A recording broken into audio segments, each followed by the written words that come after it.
Seigneur, je ne veux pas parler selon les systèmes établis. Je ne veux pas parler par expérience. Mais j'aimerais que la parole qui sortira de ma bouche soit une réponse aux problèmes, aux questions de mes frères et sœurs. C'est toi qui les connais, ce peuple. Tu connais son besoin. Tu connais ses demandes. Tu connais ses requêtes. Tu connais ses préoccupations, Seigneur. Laisse que ta parole soit réponse à tout cela. Pour que cela soit ainsi, il aurait fallu que toi-même tu parles. Car c'est toi qui connais ce peuple. Nous sommes ton troupeau, Seigneur, les troupeaux de ton pâturage. C'est toi qui nous as aimés. C'est toi qui nous as cherchés. Seigneur, Jésus est mort à la croix pour nous. Amen. Il est écrit dans la parole que si tu ne nous as pas privé ton fils unique, si tu nous as donné ton fils unique, Jésus, croyons aussi que tu nous donneras toutes choses avec lui. Amen. Seigneur mon Dieu, accorde à ce peuple la paix. Donne à ce peuple la joie.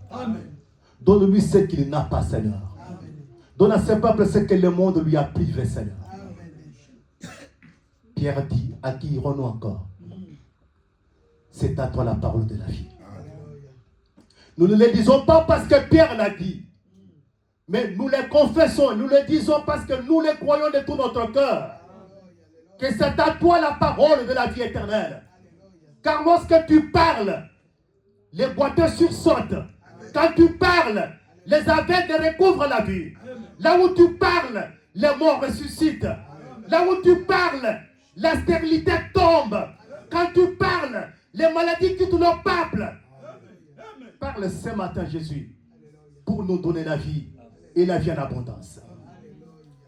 Nous tenons limogeage contre tous les démons. Tous ceux qui ne confessent pas ton nom. Nous les délogeons loin de cet encart au nom de Jésus-Christ. Que ton règne vienne au milieu de nous.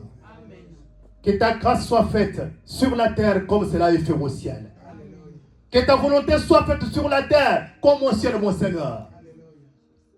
Tu nous as dit quand vous priez, vous direz, notre Père qui es aux cieux, donne-nous notre pain quotidien. Donne-nous ce pain quotidien, Seigneur, qui est la parole de Dieu ce matin. Au nom de Jésus, nous avons ainsi prié. Amen.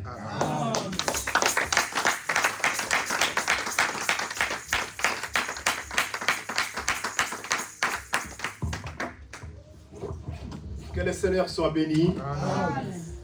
Et nous vous saluons au nom du Seigneur Jésus. Amen. Nous allons chercher notre passage dans le livre de Matthieu. Nous sommes dans le livre de Matthieu, chapitre 15, verset 21.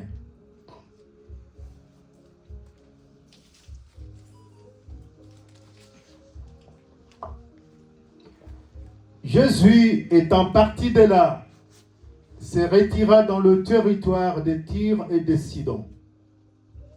Et voici une femme cananéenne qui venait de ces contrées lui cria: aie pitié de moi, Seigneur, fils de David. Ma fille est cruellement tourmentée par le démon. Il ne lui répondit pas un mot. Et ses disciples s'approchèrent et lui dirent avec instance: renvoie-la, car elle crie derrière nous. Il répondit: je n'ai été envoyé qu'aux brebis perdues de la maison d'Israël. Mais elle vint se prosterner devant lui, disant: Seigneur, secours-moi. Il répondit: il n'est pas bien de prendre les pains des enfants et de les jeter aux petits champs. Oui, Seigneur, dit-elle, mais les petits chiens mangent les miettes qui tombent de la table de leur maître. Alors Jésus lui dit: femme, ta foi est grande, qu'il te soit fait comme tu veux. À l'heure même, sa fille fut guérie, la parole du Seigneur. Amen. Lisons Marc chapitre 7. C'est toujours les mêmes reçus. Mais notre témoin qui nous les présente, c'est Marc qui nous les présente cette fois-ci. que dit le frère Marc. Il dit, Jésus étant parti de là, s'en alla dans le territoire de Tyr et de Sidon. C'est à partir du 24e verset, Marc 7. Il entra dans une maison désirant que personne ne le sût, mais il ne put rester caché. Car une femme dont la fille était possédée d'un esprit impur, entendit parler de lui, elle vint se jeter à ses pieds. Cette femme était grecque, syrophénicienne d'origine. Elle le pria de chasser le démon hors de sa fille.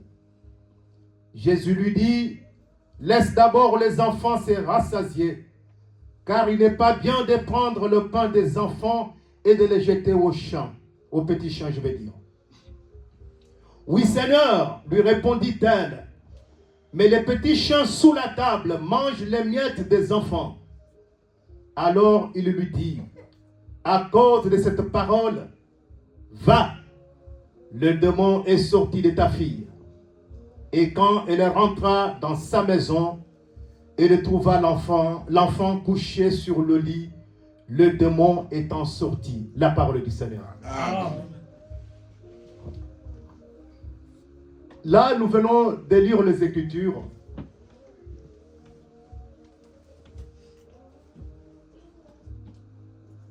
Il y a deux témoins qui nous présentent un récit. Le premier, c'est Matthieu qui nous présente une femme cananéenne.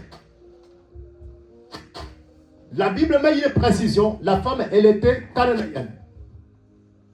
Ce n'était pas une juive.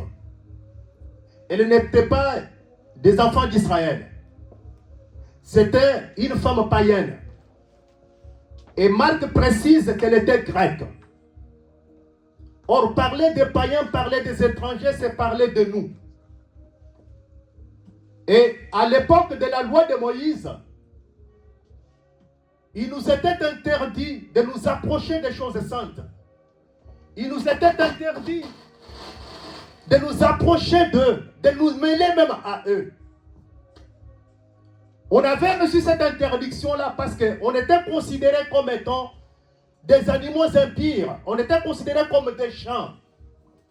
Vous verrez que Jésus, dans le récit que nous venons de lire, étant aussi prophète, étant dans la loi de Moïse, il a traité cette femme de chien en lui disant qu'il n'est pas bon de prendre les pains des enfants et de les donner aux petits chiens.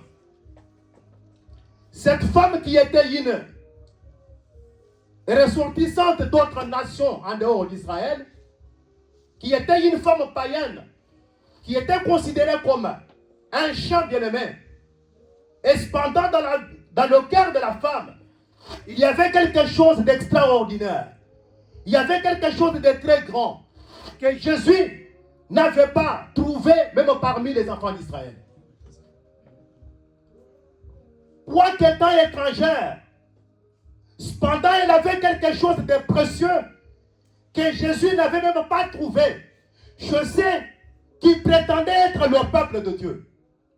Pourquoi? Parce que cette femme, elle était tout simplement cananéenne. Elle était comme Abraham. Parce qu'Abraham n'était pas quelqu'un d'Israël. Abraham n'était pas hébreu, bien-aimé. Abraham ne fait pas partir des enfants d'Israël. Abraham est sorti de Chaldée.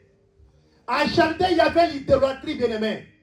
Abraham et nous, Abraham a vécu dans la même alliance que toi et moi. Abraham et nous, bien-aimés, nous vivons tous dans l'alliance de la grâce. Voilà pourquoi, en son temps, Abraham a donné la dîme. Ce n'est pas parce qu'Abraham avait vu Moïse parler de la dîme. Abraham a fait la circoncision avant que Moïse donne la loi de la circoncision. Pourquoi, bien-aimé? Avant que la loi vienne, c'est la grâce qui existait, bien-aimé. Parce que la loi qui est venue, c'est le second Adam. Mais avant que le premier Adam existe, il y avait d'abord le premier. Adam, homme formé dans le jardin d'Éden, avant qu'il existe, mais il y avait son créateur. Il y a eu celui qui l'a façonné. Et celui qui a façonné, c'est le premier Adam, bien-aimé. Mais à la manifestation physique, il est venu le dernier. Pourquoi le dernier? Il a voulu que le premier rentre en scène. Comme il était voué à l'échec, à la défaite, qu'il tombe. Et que lui, en venant par la suite, il puisse relever ce qui était tombé. Amen. Cette femme cananéenne, c'était une petite fille d'Abraham. Il avait la même foi qu'Abraham. Quelqu'un des nations, quelqu'un d'étranger. Il s'est permis le luxe de commencer à interpeller Jésus. Et pourtant, Jésus était dans une maison. Il voulait se cacher. Il ne voulait pas que les gens sachent qu'il était là. Oh, laissez-moi vous dire, bien-aimés, là où il y a la grâce de Dieu, la grâce du Seigneur, même si elle est cachée derrière les bagages, le Seigneur verra. La grâce du Seigneur, même lorsque Isaïe a présenté tous les enfants au prophète Samuel, il a présenté tous les 7. Samuel dit, mais Isaïe, quand je regarde, mais je ne vois rien. Dieu n'a pas choisi tout ce monde. N'y a-t-il pas quelqu'un d'autre? Oh, la grâce était derrière les brebis en brousse. Amen. Il était dans la forêt. Amen. Dieu l'a suivi là-bas, bien-aimé. Quelqu'un qui a la chose de Dieu, on ne peut pas l'étouffer. Si tu as la grâce du Seigneur, si tu as une partie de tes bien-aimés, même lorsque tu vas te cacher, le Seigneur te suivra, bien-aimé. Non, dans cette église-là, on m'étouffe.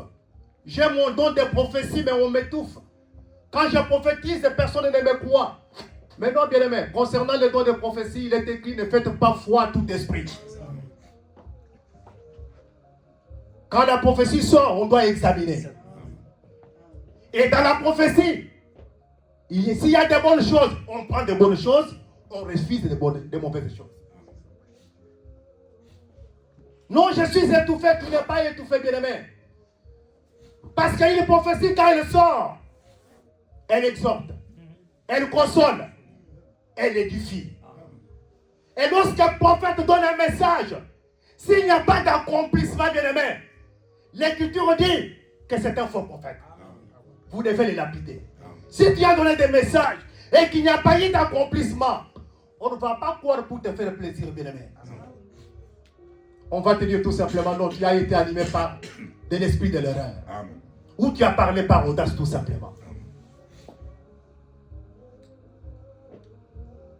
L'Assemblée des saints aime bien les dons de prophétie. On voudrait bien avoir des gens qui ont les dons de prophétie. Parce que les dons de prophétie font partie de la parole de Dieu. Donc je disais que quelqu'un qui a la chose de Dieu, la grâce de Dieu, mais quand bien même il sera caché quelque part,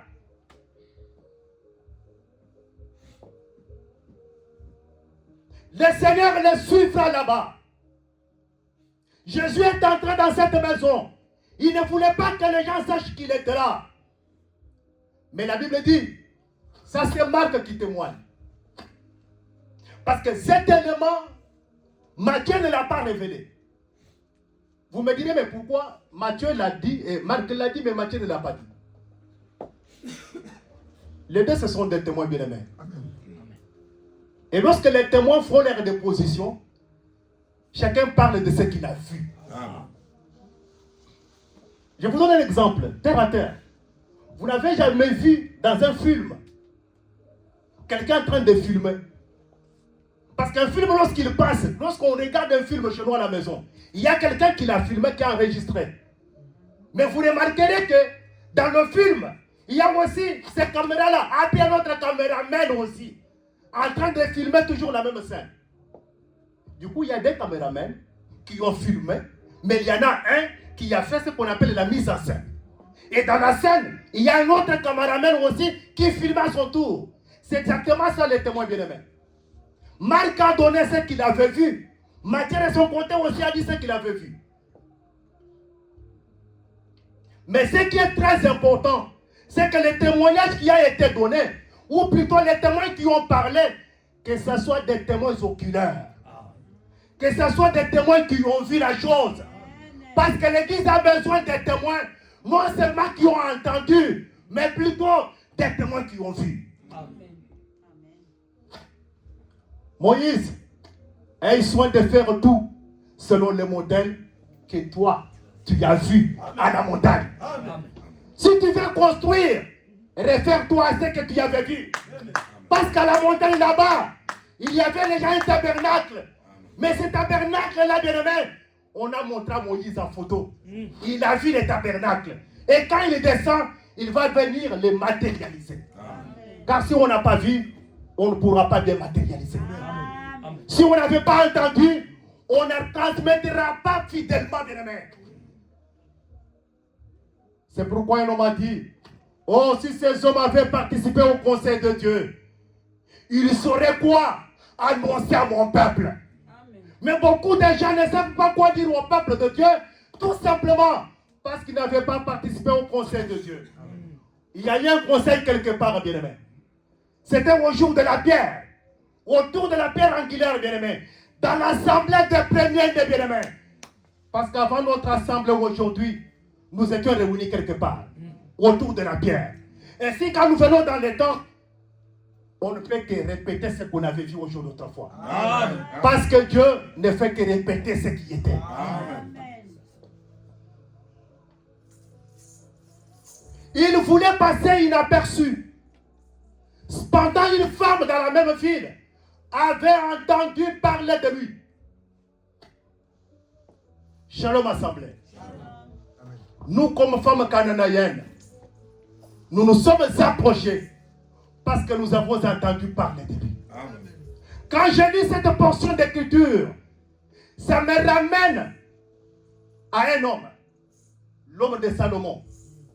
Parce que j'ai compris que cette femme cananéenne avait lu le frère Salomon. Il était avec Salomon. Salomon, après avoir construit le temple de Dieu, il est allé prier. Il a dit à l'Éternel, lorsque un étranger qui entendra parler de toi, qui viendra pour implorer ta grâce, ô Éternel, réponds à cet étranger-là. Cette femme cananéenne avait entendu parler du temple. Mais là, ce jour-là, il a vu un temple en train de démarcher. Il a vu un temple qui était en train de parler. Il s'est approché conformément à la prière de Salomon pour faire sa demande. Et comme Salomon avait demandé à Dieu de pouvoir exaucer, bien aimé, le Seigneur ce jour-là n'avait pas d'autre choix que d'exaucer. Parce que la femme était venue de loin. Elle était étrangère. Elle avait entendu parler de la sagesse de Salomon. Elle avait entendu parler de Salomon. Or, en ce moment, bien aimé, dans notre temps de grâce, il y a plus que Salomon. Celui qui est plus que Salomon, c'est le Seigneur de gloire. Amen. Parce que c'est Salomon-là, bien aimé, il avait fini par faire l'idolâtrie. Mais notre Seigneur, jusqu'à la fin de ses jours, il n'a fait que la volonté de celui qui l'avait envoyé. Amen. Voilà pourquoi, bien aimé, c'est lui qui est plus que Salomon. Or, Salomon, c'était la sagesse. Et le Seigneur que je suis, c'est la véritable sagesse, bien aimé. La femme s'est approchée. Elle est venue vers le temple de Dieu. Elle est venue adorer au temple de Dieu. Mais en s'approchant, Jésus-Christ, qui respectait aussi la loi de Moïse, l'a repoussé. Les disciples qui étaient avec lui l'ont repoussé. Non, Seigneur, tu dois la renvoyer, car elle crie, car elle dérange.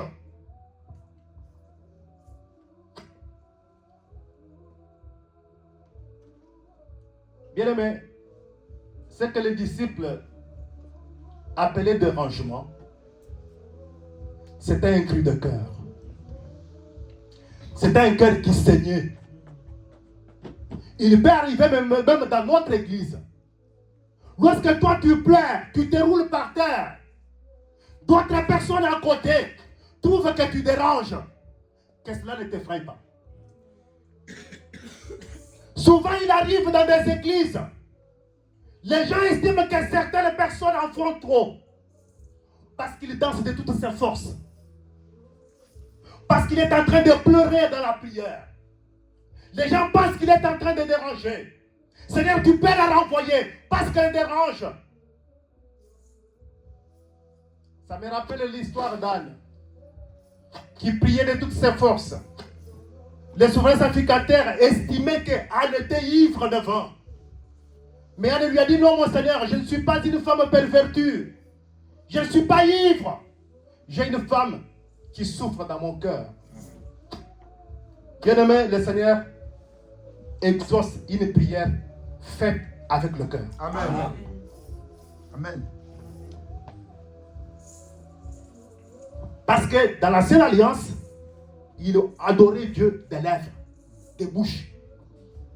La Bible dit que ces peuples ici m'honorent des paroles, des bouches, mais leur cœur est loin de moi. Mais notre dispensation, bien-aimé, c'est une dispensation dans laquelle on parle à Dieu avec notre cœur. Amen. C'est pourquoi il est écrit, ne déchirez pas vos vêtements, mais plutôt déchirez vos cœurs. Aie pitié de moi, Seigneur, fils de David. Étant fils de David, or David, c'était le roi d'Israël. C'est pour cela qu'il a dit que j'étais envoyé tout simplement aux brebis perdues de la maison d'Israël. Ainsi, il lui a dit que non, il n'est pas convenable de prendre le pain des enfants, les donner aux champs.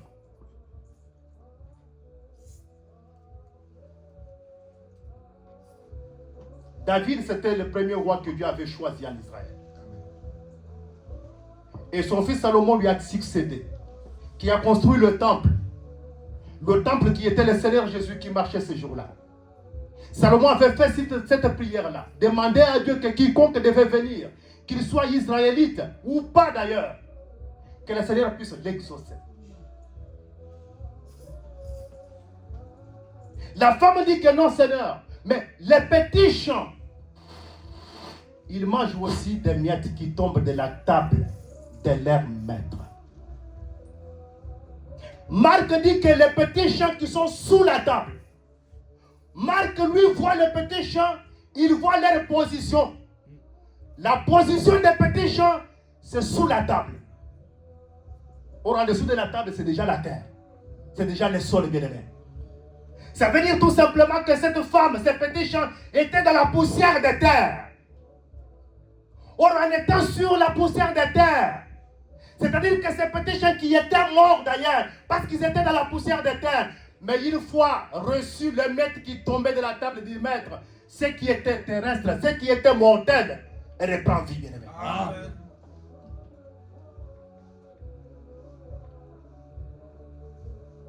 Les petits chiens sous la table de leur maître, dans la poussière de terre. C'est alors que s'accomplit une écriture qui dit, l'Éternel, il tire l'indigent, les pauvres de la poussière. Il retire l'indigent du fumier et le fait asseoir à la même table avec les grands de la terre. Or, les grands de la terre, bien aimés, ce n'est pas les Bill Gates, ce n'est pas Donald Trump, bien aimé. Les grands de la terre, c'est Abraham, Isaac et Jacob. Amen. Amen. Amen. Pourquoi? C'était des hommes de foi. Amen. Souvenez-vous quand Dieu se présente à Moïse, il lui dit que je suis le Dieu d'Abraham, le Dieu d'Isaac, le Dieu de Jacob. Il ajoute, Dieu n'est pas un Dieu des morts, mais c'est un Dieu des vivants. Or, les grands du monde que nous connaissons, ce sont des passagers, ce sont des hommes mortels. Quand ils meurent, bien aimés, ils ne subsisteront pas. Mais Abraham, Isaac et Jacob, même au moment où je parle, ils sont vivants au milieu de nous. Amen. Amen. Ainsi, cette femme qui était dans la poussière, Dieu l'a retirée de la poussière. Souvenez-vous, lorsque l'homme a péché, le Seigneur leur a dit que parce que mon esprit n'habitera pas toujours dans l'homme, car il est poussière, il retournera à la poussière. Et Paul dit que tous nos péchés ont été privés de la gloire de Dieu. Pendant qu'on marchait là, on était retourné déjà à la poussière, on était déjà poussière. Maintenant, grâce aux miettes qui tombent de la table, mais pour que les miettes tombent, il faut que le pain soit brisé. Or, avant que le pain soit brisé, il est posé sur la table. Et le pain, il est disséqué sur la table. Donc la table, c'est un autel. Cette table devient un autel. Or, le véritable pain a été posé sur un véritable autel qui est la croix de Golgotha. Et lorsqu'il a été déchiqueté là-bas, bien aimé, c'est alors que nous qui étions retournés à la poussière de la terre, nous avons pu retrouver la vie. Et aujourd'hui, nous vivons parce que un pain a été déchiré sur la table. Et la Bible dit ceci: ne participez pas à la table du Seigneur et à la table des démons. S'il y a la table du Seigneur, il y a aussi la table des démons. Les tables des démons te diront, parce que ce qui est sur la table, c'est l'enseignement tout simplement. Ils te diront, dans les tables des démons, tu vois, tu es resté veuve, ton mari est décédé. Mais tu devrais aller avec l'un de ses frères, même un cousin proche, pour enlever, tu vois, toutes les saletés et que tu sois purifié. Ça, ces enseignements, ça se passe même dans des églises. Quand tu entends ce genre de propos, bien-aimés, c'est la table des démons. Mais nous, à la table du Seigneur, bien-aimés, tout est pur. Vous êtes sanctifiés, vous êtes devenus purs à cause de la parole de Dieu. Amen. Jésus a dit que déjà vous êtes purs à cause de la parole que je vous ai annoncée. Mais je disais que cette femme, en étant dans la poussière, il a fallu que les miettes tombent dans la poussière pour donner la vie à ceux qui étaient déjà morts. Pour donner la vie à ceux qui n'étaient pas agréés par le peuple d'Israël. Et ils n'étaient pas agréés dans leur alliance. Elle était au contraire rejetée. Mais les miettes, ça veut dire tout simplement Jésus qui a été déchiré. Jésus qui a été mis en pièces à la croix. Qui a été tué à la croix. C'est lui le pain qui était rompu. Et lorsqu'on rompt les pains, c'est des miettes qui tombent maintenant. Et nous, on mange que ces miettes-là. Et quand la femme dit que, mais Seigneur, les chiens même mangent les miettes qui tombent de la table du maître. C'est alors que le Seigneur dira que même en Israël, je n'ai pas trouvé une si grande foi. Il dit que femme, ta foi est grande. Qu'il te soit fait selon ce que tu veux. Avoir une foi grande, c'est avoir une foi qui croit à l'impossible. C'est avoir une foi qui voit la souveraineté de Dieu. Oui, Moïse nous avait privés de nous approcher. Mais toi étant Dieu, qu'est-ce que tu en penses? Lui, il a agréé là où Moïse avait refusé. Avoir une grande foi, c'est comme Abraham, qui quitte de chez lui, de la maison de son père. Il s'en va vers un endroit qu'il n'avait jamais vu auparavant.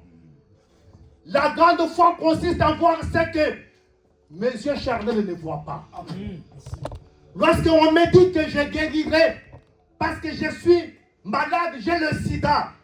On prie, on me dit que Dieu t'a guéri. La foi voit la guérison. Amen. Alors que les yeux ne la voient pas encore. Amen.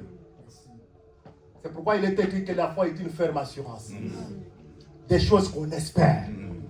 Une démonstration des choses qu'on ne voit pas. Amen. Amen. La foi ne s'arrête pas seulement au niveau de l'espérance. Mais la foi va plus loin pour toucher ce qu'on espérait de l'aimer. Et lorsqu'on a touché ce qu'on espérait, l'espérance s'arrête. C'est pourquoi il est écrit 3 choses de même. Il y a la foi, l'espérance et la charité. La foi, c'est parce que je crois en Dieu de tout mon cœur et ma chair. L'espérance, j'espère qu'un jour, le Seigneur viendra nous prendre. J'espère qu'un jour, Dieu va me guérir de ma maladie. Mais lorsque tout cela est fait de demain, il ne nous reste que la charité.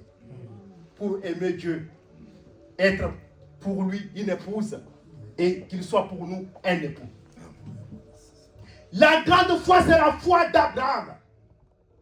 La foi d'Abraham qui est parti à la montagne de Morija pour sacrifier son fils. Mais écoutez le langage d'Abraham. Il dit que je monte avec les jeunes hommes et nous reviendrons. Abraham avait cru, avait vu que quand bien même à la montagne, mon fils serait tué à la montagne, mais le Seigneur, il a le pouvoir de ressusciter. Amen. Abraham avait déjà cru à la résurrection des morts. Amen. C'est pourquoi cette femme cananéenne bien-aimée, elle a vu la résurrection des morts. Elle a vu la croix de l'agneau. Elle a vu Jésus sur l'autel. Elle était vraiment tastée d'un champ. Oui. Parce que la victoire, les gens vigoureux, les gens forts, ce sont des champs. Je vous donne une écriture. Il y a un homme, c'est Gédéon. Madian était en train de taper Israël. Quand Israël avait semé, les Madianites venaient, ils détruisaient tout sur leur passage. Gédéon est rentré en scène. Dieu a dit, Gédéon, c'est par toi que je vais délivrer le peuple. Maintenant, pour que je délivre le peuple, Gédéon, je veux que tu te choisisses de gens qui viendront avec toi. Beaucoup de gens sont venus, bien-aimés. Gédéon avait besoin d'une armée. Il avait besoin des soldats, bien-aimés. Pas des soldats comme des soldats de RDC qui fuient devant l'ennemi, non. Il avait besoin des vrais soldats, bien-aimés. Or, parler de soldats, le Seigneur, la Bible dit ceci. C'est Paul qui parle à son fils Timothée. Il dit que souffre avec moi comme un bon soldat du Seigneur. C'est qu'un bon soldat du Seigneur, tel que nous sommes là, nous sommes des bons soldats du Seigneur. Mais il a dit à Gédéon que je vais te montrer avec qui tu iras au combat. Demande au peuple de descendre à l'eau. Allez jusqu'aux grandes eaux. Là-bas, je t'indiquerai, bien-aimé. Parce que pour remporter la victoire, on n'a pas besoin de volontaires. Non. La victoire n'est que dans les mains des gens que Dieu a choisis. La victoire n'est pas avec les gens qui sont volontaires. Ils sont venus nombreux. Ils sont allés à l'eau. Le Seigneur a dit ceci. Je te montrerai. Tous ceux-là qui vont boire de l'eau, comme l'appent les champs, ça sera ceux-là que j'aurai choisi. Ils étaient combien? 300. Or, le chiffre 3, c'est le chiffre de la résurrection des morts. C'est que cette femme, c'était une femme qui avait cru, qui avait vu la résurrection des morts. Quand Jésus lui a dit que tu étais un champ, elle a dit, mais oui, j'étais dans l'armée de Gédéon. On a vaincu Madian. J'étais avec Gédéon. On a pris la victoire. Parce que le Seigneur ne fait que ramener ce qui était bien-aimé. Ces jours-là, il lui a dit que ta foi est grande. Parce que le champ, c'est celui qui croit à la résurrection. C'est celui qui voit la grandeur de Dieu. La grande foi, c'est la foi qui ne doute pas. C'est une foi qui n'hésite pas. Toi, tu es hésitant parce que ta foi n'est pas grande. Si tu doutes encore, c'est parce que ta foi n'est pas grande. Or, ce matin, j'aimerais que le Seigneur vous accorde à vous tous une grande foi. La foi qui croit à l'impossibilité. Parce que selon la loi, il était impossible que cette femme puisse être agréée par le Seigneur.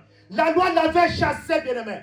La preuve en est que les disciples ont demandé à Jésus de la renvoyer. C'est-à-dire les disciples ont rappelé à Jésus ce qui était écrit dans leur loi. Renvoie-la. Mais la femme était tenace. La femme a persévéré. Là, on peut vous parler de la persévérance. Amen. Mais toi, lorsqu'il y a un moindre pépin, tu trouves une alibi, une raison pour reculer. Tu trouves une raison pour renoncer. Tu trouves une raison pour abandonner. Mais cette femme n'a pas abandonné. Elle a continué à crier, à parler de toutes ses forces. Aie pitié de moi. Ma fille est cruellement tourmentée par le démon. Je vais avoir un parent comme ça, qui prend la charge de son fils, de sa fille, qui s'identifie au mal de sa fille. Mais toi, lorsque tu parles de tes enfants, c'est pour le maudire. Tu vois les bêtises que tu fais, tu verras ça. Tu les payeras cher un jour.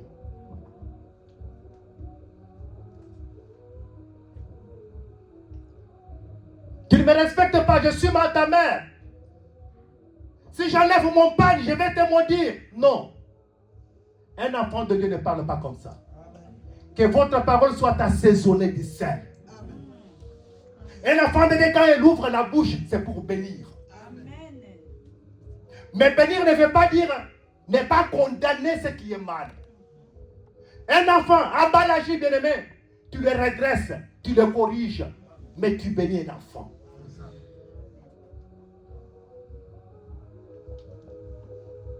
Ma mère me parle mal, mes parents me parlent mal. Ils sont durs avec moi. Non, bien-aimé. Vous, enfants qui m'écoutez.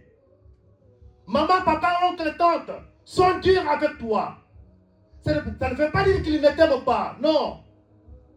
Seulement, ils ont peur que tu échoues. Peut-être s'il s'agit de l'école. Maman, papa, oncle, tante, il a peur de te voir échouer à l'école. Voilà pourquoi il est dur avec toi. Il est dur avec toi parce qu'il voudrait que tu sois un homme, que tu sois bien armé pour affronter la vie.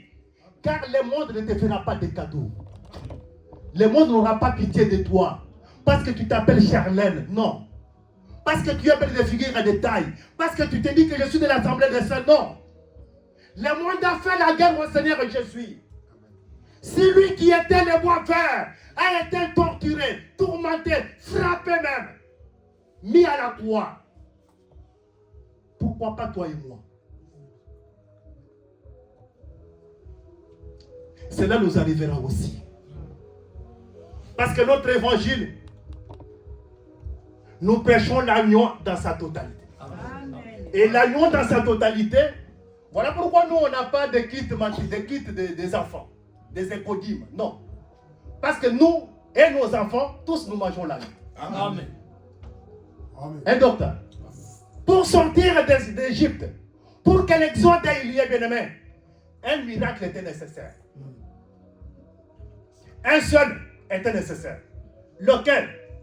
Au 10e jour du premier mois, vous prendrez un agneau. D'ailleurs, il commence, il dit, ce mois-ci sera pour vous les premiers mois de l'année. Je ne sais pas, il était quel mois ce jour-là. Peut-être qu'on était en décembre comme aujourd'hui. Peut-être qu'on était en juillet. Peut-être qu'on était en mai. Mais le Seigneur a décidé que si c'était le mois de mai, le Seigneur lui avait décidé que ce mois-là devait être le premier mois de l'année. Pour qui?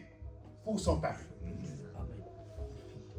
Oh, laisse-moi te dire que le Seigneur permette que ce mois ici de décembre soit le premier mois pour tes grossesses. Soit le premier mois pour ta réussite. Soit le premier mois de ton nouveau job. Soit le premier mois pour ton succès, pour ta guérison. Ce n'était pas pour les Égyptiens. Il a dit à Moïse que pour vous, ce mois ici sera pour vous les premiers des mois. Et pourtant on est en décembre. Mais le Seigneur t'annonce ce matin que ce mois de décembre sera pour toi mon fils, sera pour toi ma fille, les premiers mois.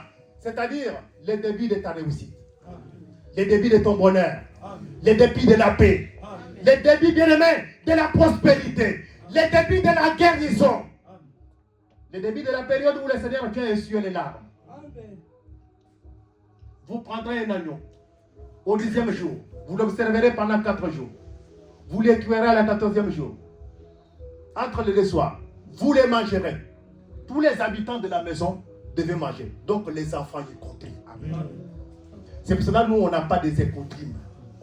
Nous on a un agneau, un seul agneau que nous mangeons nous et nos enfants. Amen. Mais dans le partage, chacun trouve sa part. Amen. Parce que même lorsque les mains tombaient, bien aimé, chacun ramassait selon ce qu'il avait besoin, bien aimé.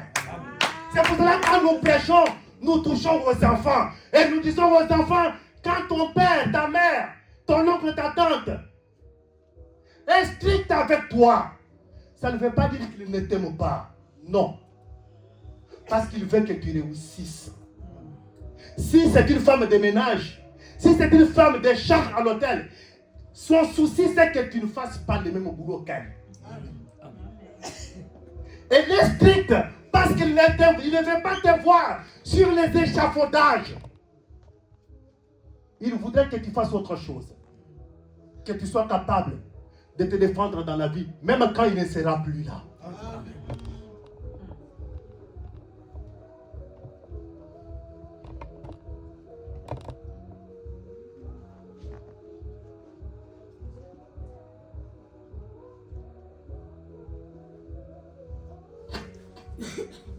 Fils de David, Seigneur, fils de David, ma fille est cruellement tourmentée. C'était une mère qui a fait parler son cœur de mère.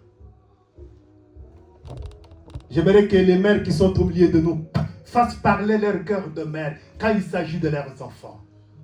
Fais parler ton cœur de père, ton cœur de mère, quand il s'agit de tes enfants bien-aimés. Parce que la femme cananéenne aussi, on peut l'expliquer dans la mesure où il représenterait aussi le Seigneur Jésus. Amen. Pourquoi? Parce que dans ce passage, ce n'est pas elle qui avait un problème, mais c'était quelqu'un d'autre. C'était sa fille. Donc le Seigneur Jésus aussi, il a intercédé pour nous. Amen. Il a demandé notre délivrance auprès de Dieu, alors que ce n'était pas lui qui était malade. Amen. Alors que ce n'était pas lui qui avait péché. Parce que même au jardin d'Éden, ce n'est pas l'homme qui avait commencé à pécher, bien-aimé, mais c'est la femme. C'est la femme qui a apporté la nourriture. Voilà pourquoi, bien-aimé, nous ici, on n'accepte pas que la femme apporte une nourriture. Parce que la dernière fois que la femme avait apporté une nourriture, on a été chassé du jardin d'Éden. Même chez toi à la maison, il faut que tu saches d'où provient la nourriture que tu manges. Parce qu'aujourd'hui, on vit dans un monde où les hommes ne sont plus des hommes. Il n'a jamais donné un rond à la maison, mais chaque jour, il mange. Mais elle vient d'où cette nourriture? Tu mangeras des choses qu'on ne mange pas. Pose la question. Surtout pour voir aux besoins de la famille. Parce qu'il y a ton devoir de pouvoir aux besoins de la famille.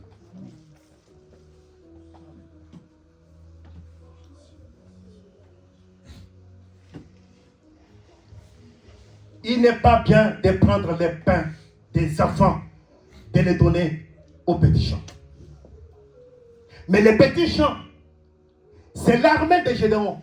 Cette armée de Gédéon a besoin de manger aussi les miettes qui tombent de la table. Quelle table? De leur maître. C'est bien précisé. La table du maître. Un champ bien dressé ne mange que ce que son maître lui donne. Nous, comme des champs de Gédéon, des champs du Seigneur bien-aimé, on ne peut manger qu'à la table du Seigneur. Qu'à la table de notre maître. Oh, la table du Seigneur, c'est qu'est-ce que nous mangeons? C'est la Sainte Seine. Amen. Et même ce matin, nous mangeons la Sainte Seine. Amen. Amen. Mais Paul interdit de manger à la table du Seigneur et aux tables des démons. Parce que la table des démons, les aliments des démons, c'est les enseignements des démons, tout simplement.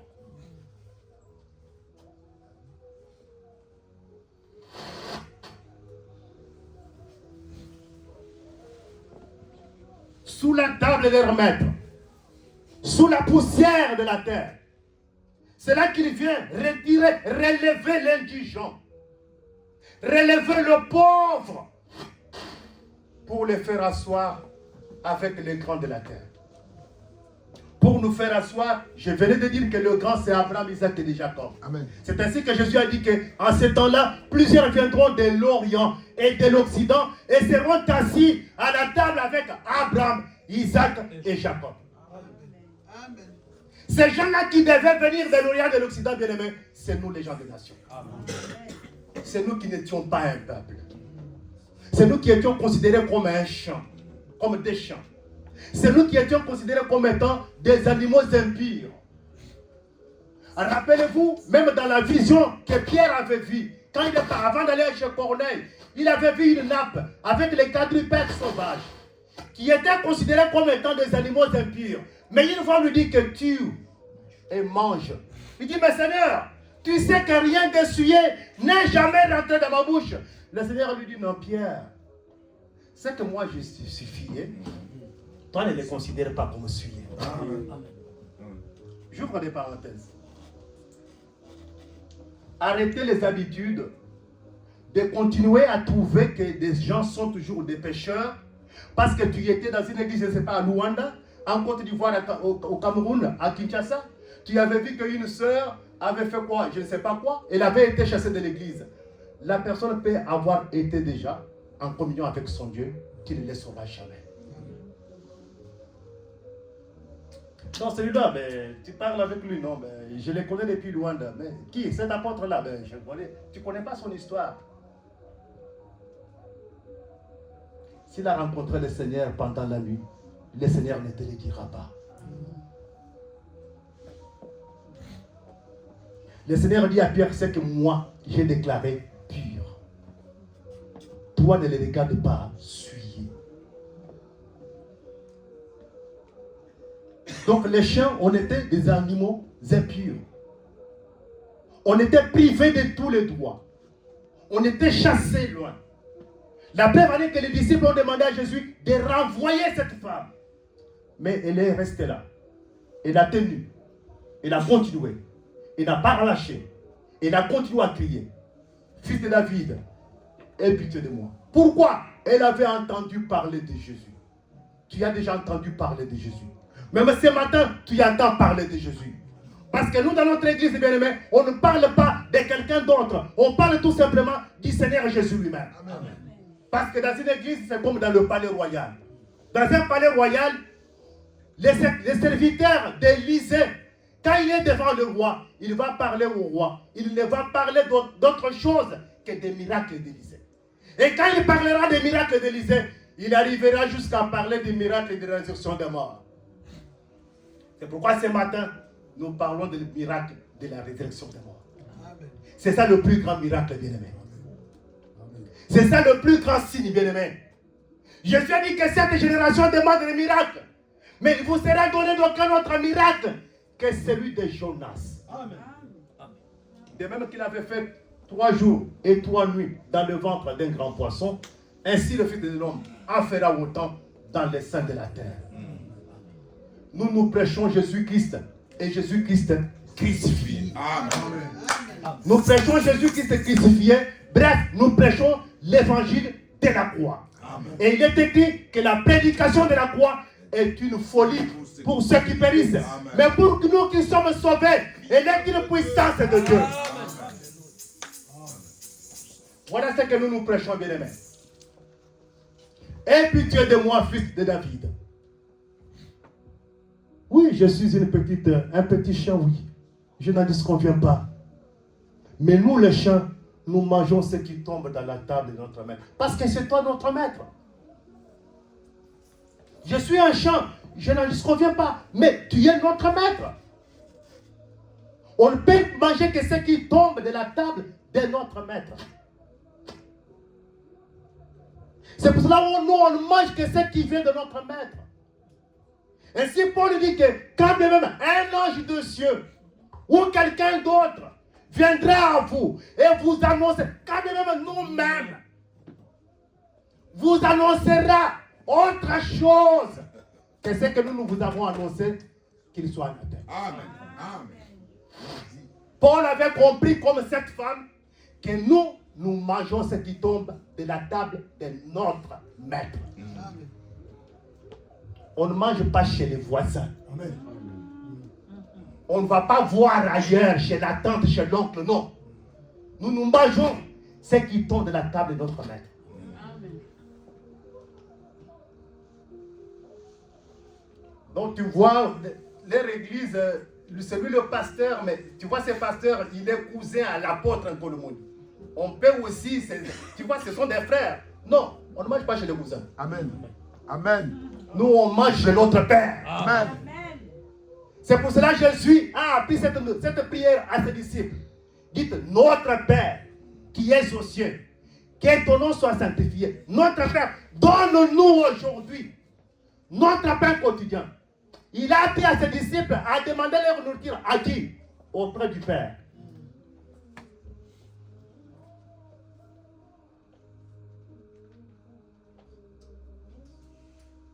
Ils mangent des miettes qui tombent de la table de leur maître.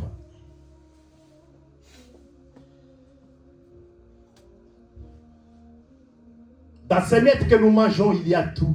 Il y a le respect envers les aînés, le respect envers les prochains. Il y a l'amour de son Église, l'amour de ses frères et sœurs dans la foi.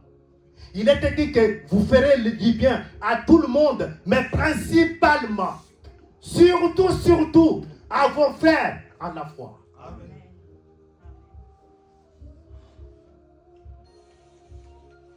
Si je peux faire du bien à mes frères dans la chair, oui. Mais si je trouve que ma soeur, Squada par exemple, a plus de besoins que ma soeur dans la chair bien-aimée, je devrais d'abord servir ma soeur dans la foi. Amen. Amen. Amen. Ça, c'est l'écriture bien-aimée. Mais ça ne veut pas dire que tu devrais oublier ta famille biologique, non. Parce que Paul dit que c'est lui qui ne prend pas soin des siens, principalement ceux de sa famille. Il a renié sa foi. Il est pire qu'un infidèle. Fils de David, aie pitié de moi. Et lui demande pardon avant de pouvoir solliciter la guérison. Il dit, ma fille est cruellement tourmentée. Mais il commence par dire, aie pitié de moi. Parce que c'est Satan chant quelqu'un de souillé, d'impur. Il commence par se réconcilier avec le Seigneur. Demander que le Seigneur lui pardonne. Mais toi, quand tu pries, c'est toujours parler en langue. Non, redescends d'abord. Et redescends. Commence par te réconcilier avec le Seigneur. Arrête de faire semblant, bien-aimé. On a un Dieu qui sonde le cœur et les rangs. Le monde entier peut te voir un homme chic, une personne correcte. Est-ce que Dieu te voit de la même façon? Amen. Ce n'est pas ceux qui me disent Seigneur, Seigneur, qui entreront dans le royaume de mon Père. Mais celui-là seul qui fait la volonté de mon Père. Amen. Seigneur, fils de David, aie pitié de moi. Parce qu'elle savait qu'il y avait l'inimitié entre le peuple de Dieu Israël et les gens des nations. Ils ne pouvaient même pas se mélanger. Ils ne pouvaient même pas se marier. Les jeunes gens célibataires, quand tu voudras te marier, pas avec des païens. Et pas aussi avec des gens qui rentrent ici. Parce que ce n'est pas tous ceux qui rentrent ici qui sont des enfants de Dieu. Amen. Tu veux te marier, être heureux, avoir un mariage heureux. Rencontre un enfant de Dieu. Amen. Une fille de Dieu, un fils de Dieu. Amen. C'est ça, c'est marié dans le Seigneur. Amen. Parce que c'est marié dans le Seigneur, ce n'est pas ici dans les 4 murs. Non. Parce que dans ces 4 murs, il y a même des frères qui viennent, qui draguent les femmes d'autres frères. C'est des choses qui se passent dans des églises. Des faux frères qui exploitent leurs bien-aimés. C'est pour cela quand c'est pourquoi il est important, quand quelqu'un veut te marier, te demande un mariage, de venir voir ton pasteur. Parce que les serviteurs de Dieu connaissent certaines choses que vous ne connaissez pas. Amen. Et comme ce sont des économes, ils ne vont pas vous le dire. Non, mais j'ai parlé avec maman pasteur. Maman pasteur, c'est comme ce pasteur. Non, il y a des choses que le pasteur ne dira jamais à sa femme. Amen. Parce que les choses de l'église ne concernent pas la femme du pasteur. Amen. Le ministre, c'est son mari, pas elle. Viens voir les hommes de Dieu. Ils te diront peut-être non, attends d'abord. La sœur là n'est pas encore convertie. Toi, tu vois, elle parle en langue, elle chante bien, elle prophétise. Mais non, elle n'est pas convertie. Elle n'est pas prête pour le mariage. Mais tu risques de te dire, ben, peut-être le pasteur a des yeux aussi sur elle. Tu vois, ben, vous allez faire votre truc là en cachette. Et plus tard, tu n'auras que des yeux pour pleurer. C'est marié dans le Seigneur. C'est marié à son frère ou à sa soeur. Parce que Abraham et Sarah, c'était des frères. Vous avez vu le mariage d'Abraham et de Sarah? Malgré il y avait la stérilité, Abraham n'a jamais répudié Sarah. Parce que c'était sa sœur. Il y a eu les hauts et les bas dans leur couple. Un couple de vieux, il y a eu des hauts et les bas. Mais le vieux père n'a jamais abandonné sa vieille femme. Même lorsqu'il est parti, il est parti avec Agar sur le conseil de sa femme et qu'Agar a eu un enfant. Le jour où elle a décidé qu'Agar parte, on lui a montré la porte. Elle est partie. Pourquoi? Sarah, c'était sa soeur. Amen. Si ta femme, c'est ta soeur, elle ne te trahira pas. Amen. Amen. Si ton mari, c'est ton grand frère, il ne te trahira pas. Amen. Même lorsque le monde verra que tu ne lui conviens pas, tu n'es pas de son rang social, mais lui dira à sa famille que celle-là, c'est mon bonheur. Amen. Car il est écrit, celui qui trouve une femme, trouve le bonheur. Amen. Quand même la famille dira que oui, il te suit, c'est pour pouvoir bénéficier de notre héritage. Parce qu'il sait que nos parents sont riches. Il va bénéficier de notre héritage. Mais tu diras non. Celui-là, c'est un homme que Dieu m'a envoyé. Celui-là, il vient de Dieu. Il va m'apporter ce que vous ne pouvez pas me donner. Il va m'apporter ce que notre richesse, notre héritage ne peut pas nous m'apporter. Parce que l'argent ne peut pas apporter la paix. Amen. Mais l'enfant de Dieu apporte la paix. Amen. Amen.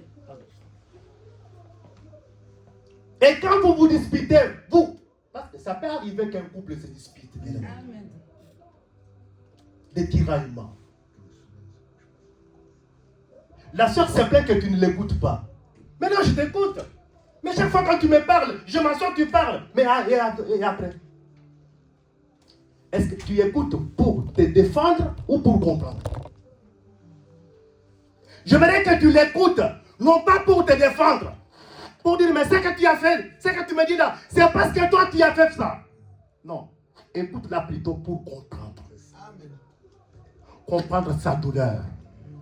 Comprendre sa frustration, sa déception. C'est alors que vous pourrez bien avancer. Ne définissez pas votre mariage sur les avis des personnes qui ne connaissent pas votre vérité. Parce que les gens de l'extérieur donneront des conseils. Mais on donne des conseils sans connaître le nœud du problème. Ça n'a aucun sens. Quand vous avez un problème, asseyez-vous tous les deux. Parlez-vous selon la vérité. Dans la sincérité. Et s'il est nécessaire, venez voir les ministres de Dieu. Amen.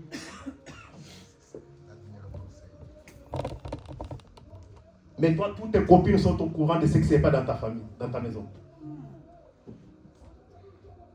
Bien-aimé, d'après l'expérience, s'il y a beaucoup de gens qui goûtent la sauce qui est sur la marmite, c'est moins salé, il n'y a pas de sel, il n'y a pas de sel. La finalité, c'est quoi? La sauce ne sera pas mangeable, elle sera plus salée. Parce que chacun y ajoute du sel. Il estime qu'il n'y a pas de sel.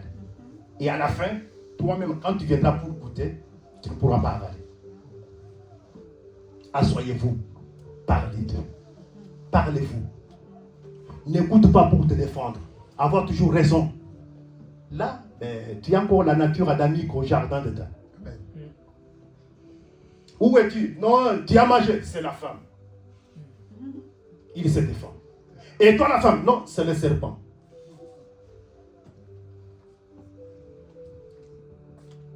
Mais prends l'attitude de cette femme. fils de David, aie pitié de moi.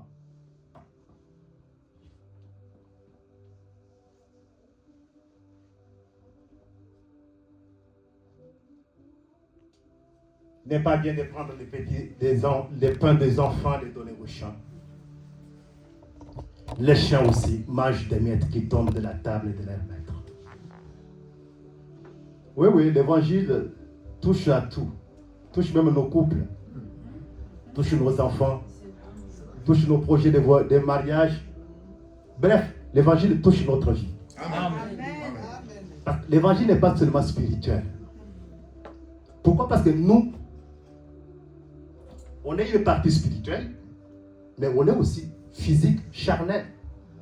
C'est ça qui fait qu'on a faim, on a besoin d'être propre, on a des besoins fondamentaux en fait, comme tout homme, tant qu'on vit sur la terre. C'est pour cela qu'on ne peut pas toujours vous prêcher de l'enlèvement, l'éclair, le soleil et consort. Oui, on doit adapter, ramener le message, l'adapter à notre quotidien. C'est alors que nous saurons comment nous comporter, comment marcher. Parce que si on reste que aux choses invisibles, aux choses célestes, mais ça sera un dégât dans notre vie au quotidien.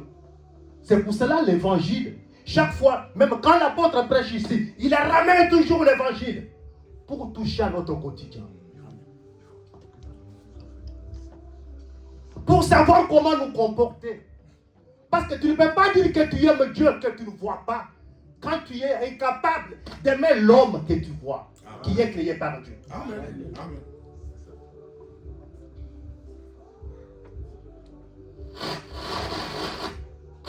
Il y a beaucoup de choses à dire.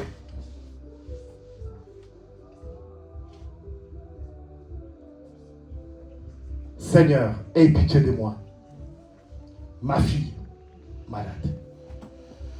Ça, c'est le cri de Jésus qui intercède pour nous, qui demande le pardon pour nous.